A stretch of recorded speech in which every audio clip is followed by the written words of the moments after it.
What's the hardest day you've had being basically homeless here in Austin, Texas? Any close calls with heat stroke or anything? No, sir, not yet. I go out for a cigarette for 10 minutes sometimes. I'm like, I'm fucking dying. I don't know if I can walk back across my terrace and get in my world-class patio doors. I don't know how you fucking do it. I guess cold water works though. Cold water works? I have one of those too. I have a cold amazing AC, so I'm riding the buses all day long. Nice. So, I mean, you talked about how you write a book about stand-up comedy. You seem to be a fan of stand-up comedy. Have you written any jokes? Well, that's a good question. I love it when people call him Mr. It's usually doctor. No, I didn't write any jokes for the last maybe year now. Why? Why did you stop writing jokes? And what would make you sign up for the show without doing so? Did you think it was the exact same audience from 2 years ago when you came out with the two things? You thought they were just going to be like, yeah. Right. Whole different audience. Yeah. I'm sorry. I didn't even remember the Lost Tooth thing. We go through so many episodes of this thing. We turn and burn fast. What do you think is the craziest thing about your life coming from Montenegro and all of these different things? What do you think you could share with somebody out there? Your biggest lesson you've ever learned, or a view or something in your life? Once you find God, it's only a beginning, guys, of a suffering. When you're going to start suffering even more. Okay, all right. Well, I'm not happy that I asked that question. Here, my friend, here you go. Here's a little joke book. Next time, write some jokes. Come out here and try to make the people laugh. There he goes. I appreciate it. George Kirkendjic, everybody. I know your next bucket pool, ladies and gentlemen. I know for a fact he's got jokes. I know for a fact he's going to do them one after the other. He's been on the show numerous times. Very funny, man. Makes noise for a brand new minute from Michael Ridley, everybody.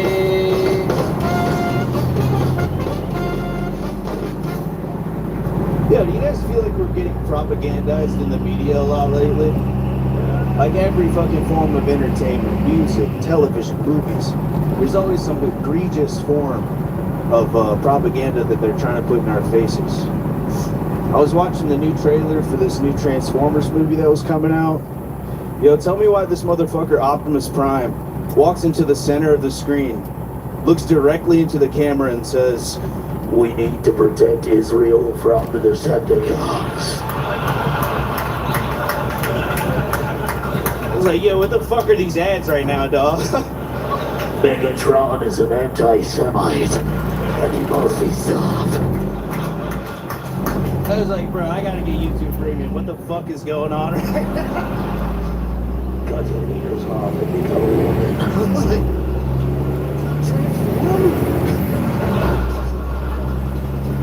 what I've done, I changed myself.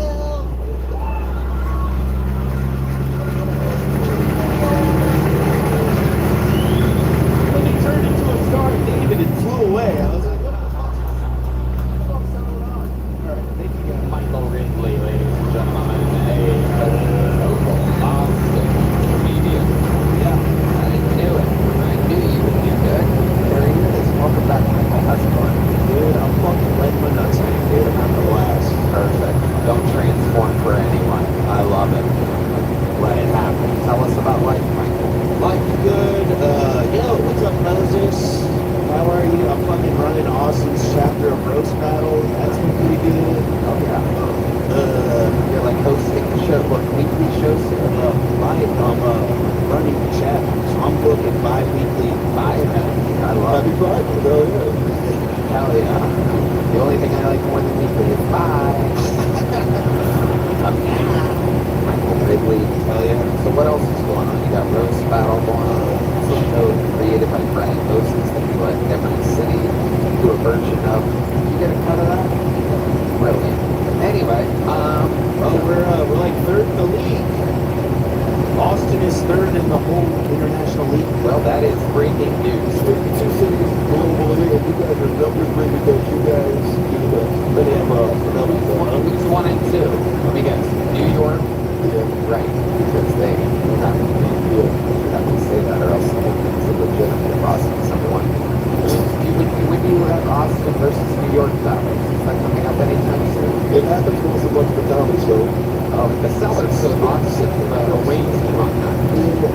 your God? The music in New York City. New York is going to really get slaughtered by you guys.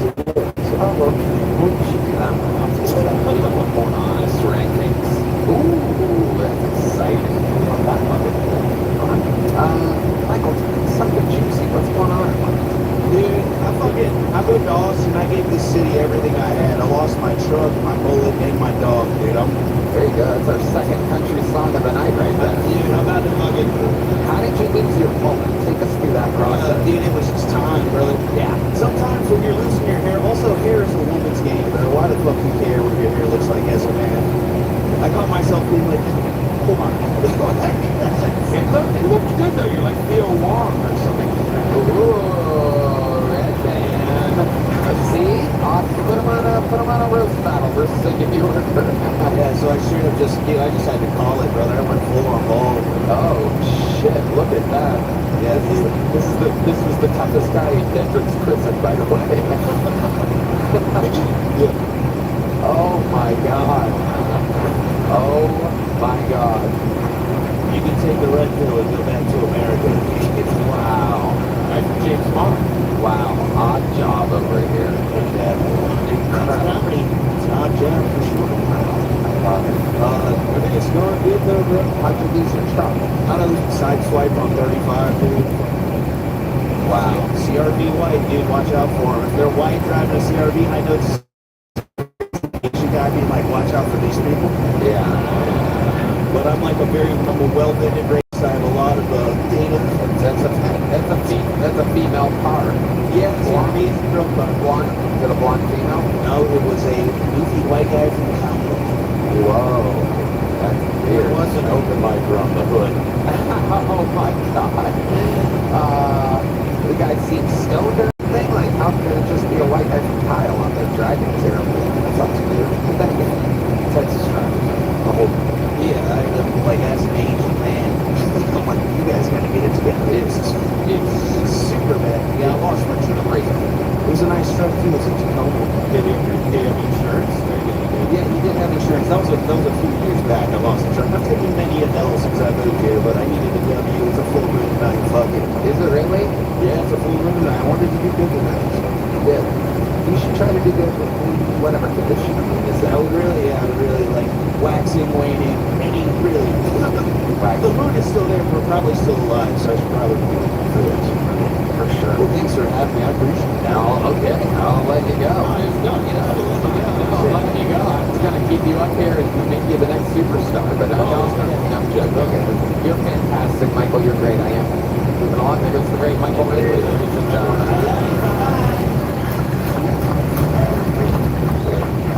Alright.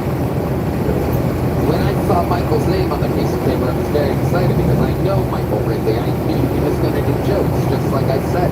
It happened again, just like we had two 59-year-olds back to back. Two true, unbelievable joke tellers, Austin comedians. This guy is one of my favorites. I have him for me on the road in arenas, theaters, all the time. He's the fucking fan.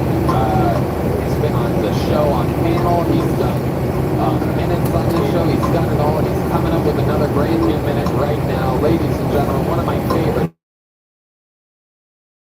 comedians in the world. Make some noise for the great Hassan Ahmad. Middle East again? Here's for my act. I'll tell you what, the terrorist jokes were getting old. But now,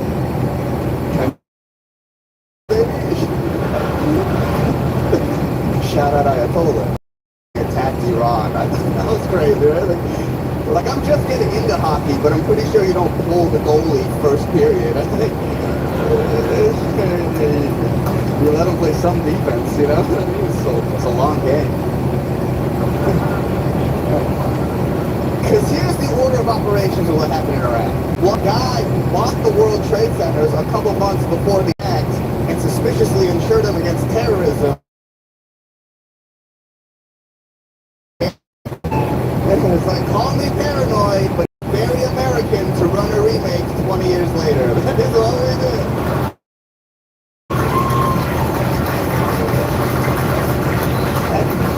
And LA Hollywood remake in 9/11, that might not be that bad. You know what I mean? like this time the hijackers are all women. Like, oh, you know, that could be good. You know what I mean? We could get lucky. They might miss the tower. But damn, you didn't hit the tower. They hit the curb. How did you manage? All right, thank you. That's the man himself. That's my fucking guy. With a minute and a half that I haven't even heard before. That's how impressive he is. Hassan Ahmad, a guy that's out here every single week. One of the guys that I remember when we were at Vulcan Gas Company, you and Derek goes, we're smoking out on that patio, and I told you guys, I'm telling you, I think it's happening here. I think you guys should be here, and you guys fucking listen, and you're working every single week since the big league. Greatest You're just fucking crushing it. And that's just, again, that's a minute and a half that I've never heard. We do shows together every single week, every Tuesday, Wednesday, most Thursdays here in Austin. Yeah, I like to write about it, like stuff about what's going on in the news, so it's like pretty deal. I'm in LA, yeah. If a plane did hit LA, it would make it better. Yeah. It's fucking brutal right now. It's all, a bunch of guys who are like Georgie back there just doing fucking fentanyl living in the woods. It's disgusting. What I loved especially, Hassan, is you came out and you literally, your first words were, we're at war with the Middle East again. You were starting your joke immediately. You're not pandering to the crowd, going, how are we doing tonight? What's up, Phil Tony? Good to be back. I lost my tooth, remember? I don't apologize. Like, there's none of that shit. You're into your setup. You're not wasting any time. It makes people extremely engaged and ready. They're like, wow, this guy's going to fucking bring it. And here he is. Yeah, that's the sort of thing when our young comics ask me about doing this, I tell them, like, man, just get into your joke. You have a minute. Nobody cares how the audience is feeling. We know. They're having a good time. Especially an hour and a half into the show. Right. It's just fucking fundamentals, and that works all the time. And, you know, unless you're literally going up first, cold opening a show, there's no need to go, how you guys doing? Are you ready for a great night? Anything like that. So, you know, Start your joke. it's an ultimate lesson because it makes people lean forward and listen to what you're saying because they don't want to miss the punchline. Hassan, what else is going on in life? Nothing much. Just working, doing a podcast. Oh, you know what? Here's something interesting. I had anal for the first time. Whoa! Hell yeah! Did it hurt? Did you poop the bed? What happened? Happy Frostbook. Thank you. It was, What was his name? how did you get to open for Tony on the road? That's right. Open up those cheeks. That's the only way to do it. No, it was a nice young lady. It was a nice young lady. Yeah. I will say this. You know, I felt about it afterwards. I was like, oh, this is fine. So did she ask for it? She's like, in the ass? Yes, yeah. Wow. I've never brought it up before, and now after I did it, I was like, oh yeah, I don't even care. Oh yeah. Yeah. I mean, That's a rare Pokemon right there when they ask for it. Usually when they ask for it means you got a small dick. I'm not gonna. oh, She asked me before I even she saw my dick. wow. Look at that. You got free. Oh yeah. It's like something. Ain't on the first date. Second night, yes. Wow. White girl? They could have a giant anus. That is true. The red band wants to know if it was a white girl. It was a wife. Wow, what a slut. Where'd you meet this broad at? I did shows up in Tacoma. Oh, Tacoma, Washington, where first base is anal. Hell yeah. That's a good old part of the United States of America. They know what it is, pussy shit. Say pussy for Mary. Attack that fucking shithole right now. What's up, you little terrorist? Get in my ass. I want you to fly your plane into my fucking tower, too. Oh, my God. I love that. I got a little Tower 7. Hell yeah. Little, I don't know what that means. yeah. Oh my God, I love it. So, what's the review? Like, how'd it go? What'd you feel about it? Oh, like I feel like I told you. This is like how I feel, but I guess the way I had described it to someone was like, it's like kind of like getting the fish fillet from McDonald's. In the sense that like I'm glad I tried one. Yeah. And if that's the only thing they had to eat, then I'd have one. But that number one. Okay. I thought you were going to say because it smells funny, but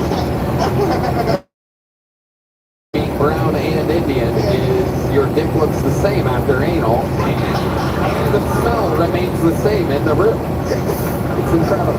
You know what's funny is that,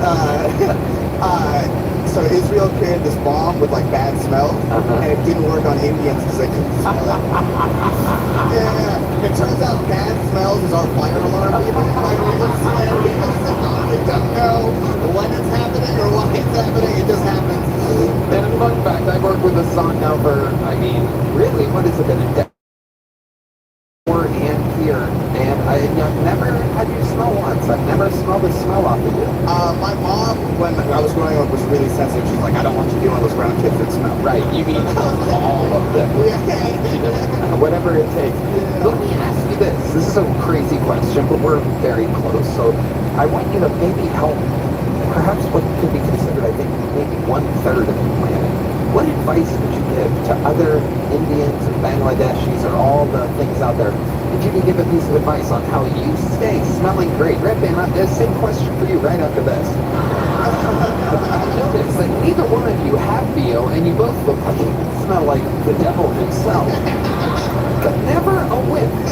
Never a whiff of badness. How do you do it? Man, I just like literally shower in deodorant. Isn't that something? Isn't that something? There's no secret. Can we get this somehow? Can we take this message and spread it all over India? Red Band, what's your secret? Because you look like you stink too. Sweet and sour sauce from McDonald's. You just put it underneath your before you go out. There you go. Unbelievable. Unbelievable. Exact answer. Yeah, just showers and body wash. Yeah. Really not that hard. Amazing stuff. The song, you fucking decimated the whole set, the whole interview. Years I've known you, I've gotten nothing but watch you grow. You're a badass on stage, hand off. You're the fucking man. Don't ever change. The greatest son of mod. Anything you want to plug or shout out? Yeah, check out my podcast, The Solid Show. We have a Patreon coming out too. We'll have pretty cool history things on there. And on tour, AssanComedy.com. Fuck yeah. That's the man. My boy, Hassan Ahmad. Let's get one last bucket full up here before we bring out the beast. Ladies and gentlemen, your final bucket full of the night. Looks like a new name. Make some noise for Rodrigo Marin, everybody. Rodrigo Marin.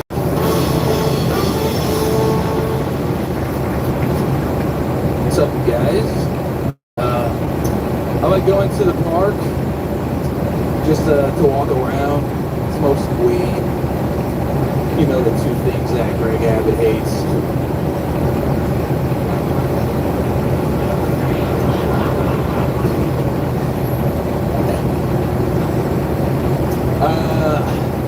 You know, guys, they're pretty cocky about their body count, right? Like this one guy I know, he was like, my body count's like my credit score in the 300s. It's like, wow, you can't lease a car and you have herpes. That's I'm a server at a restaurant, and I had a table call me a retard. Yeah, manager, she went to go talk to a table to fix it. She goes, and she's like, hey, we're sorry about that retard. Here's a gift card. Please come back. And I went back to the table, of course, and I was like, Go ahead, finish. I went back to the table and I was like, sorry about that, guys. All right, thanks so much. Rodrigo Marin. Welcome, Rodrigo. You've been on this show once before? Yeah, like about a year ago, yeah. Yeah. Okay. How long you been on stand-up in total? About 3 years. All of it here in Austin, Texas. I did 2 years in San Antonio. Okay. San Antonio. Is that still where you live, or do you live here now? I live here now. What do you do for work? So I wait tables, and then I also I train people at a gym. What kind of training do you do? Personal training. Nice. Lose weight, fat, skinny. Okay. You're on deep in the show here. We've had a lot of crazy stories and stuff. What do you think is the most interesting fun fact about your life that we would find intriguing about you? I grew up in Chicago until I was like 13. Let me ask it one more time. But, Anything crazy happen when you were in Chicago that you remember? yeah, all the time. One time I had my bike stolen. He's right here. This is Brian Moses. I thought you looked familiar. No, it was in my bag. You want to continue? Oh, sure. Yeah. Your bicycle was stolen. In your backyard, and then it wasn't. And it wasn't. But here's the thing: I went to go look for it down the street, and when I went, there was a group of kids, and one of them had my bike. And I was like, hey, that's my bike. He was like, oh, here. Right there. Wow. What did this group of kids look like? Can you describe the group of kids? Let's start with their skin color. Go ahead. Pretend he's a cop and you're very angry. What did these Chicago kids look like? We already just one word. One word. Montenegro. I'm just kidding around. He was a black kid, though, right? It was different color kids. It was like a pot. How about the one that had your bicycle? Really beating around the bush here. I don't remember his race. Wow. I don't remember his race. I don't. Yeah, no sense. Hell yeah. You know what's up. He could be watching. Hell yeah. Someone wants to do roast battle tournaments. That's fun. Rodrigo, what's your love life like? You kind of have like a Mexican Pete Davidson energy to you. You out there banging some supermodel or something? It's very original, by the way.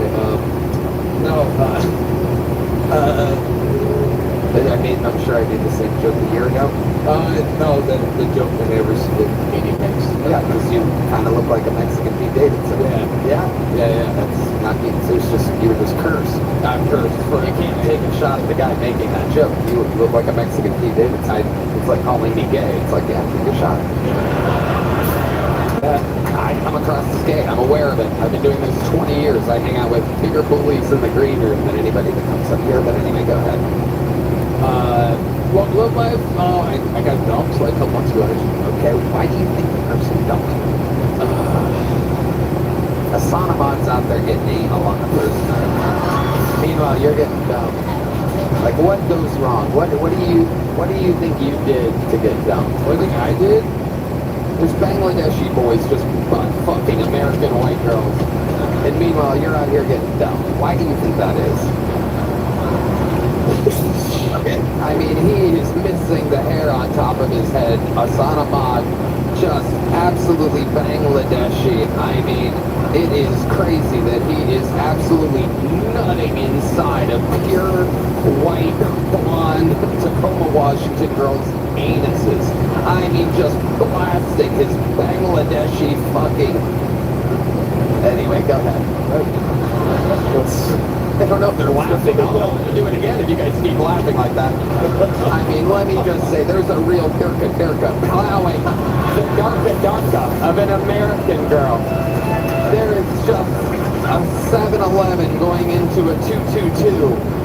There is a little stinky going into a little stanky out there in America. I could go on and on.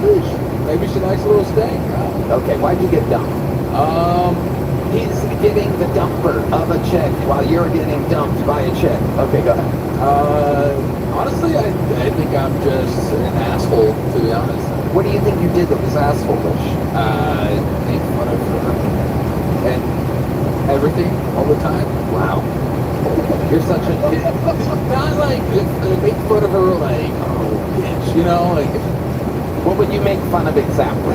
just like do the dishes. I don't know, like Oh, anal again? Wow. yeah. Do the dishes? That was your roasting of her? Hey man, keep her simple. Alright, well, I can't even imagine a guy like you owning dishes. I feel like you're more of a paper plate kind of guy, really. You have dishes? I upgraded. Wow. Yeah. Okay. Save money. Okay. stole the plates from work. I stole them. Rodrigo, fun times, man. You're out here trying your best. You know what? Here's the last big joke book of the night. I'll just give it to you. There goes Rodrigo Marin, everybody. There you go. You know, I'm in the giving mood right now. How about one more time for Sana Mott, fucking old American girl? I mean, you just gotta love it. That is the American dream. I see the look. I can tell which white guys have never fucked a Tacoma girl right now. They're just staring at me like, how come he knew you and you not me? Right jokes, you.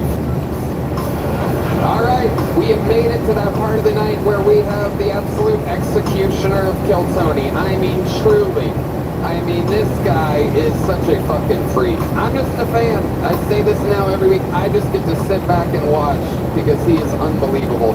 He is the one and only, the real deal. This is Pat O'Neill, ladies and gentlemen.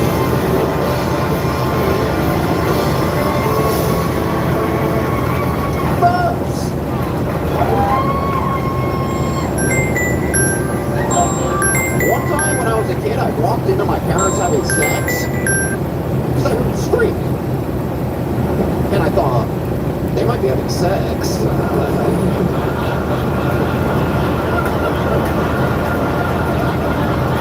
I gotta check this out, you know? My grandparents, they recently hired Michael Jackson.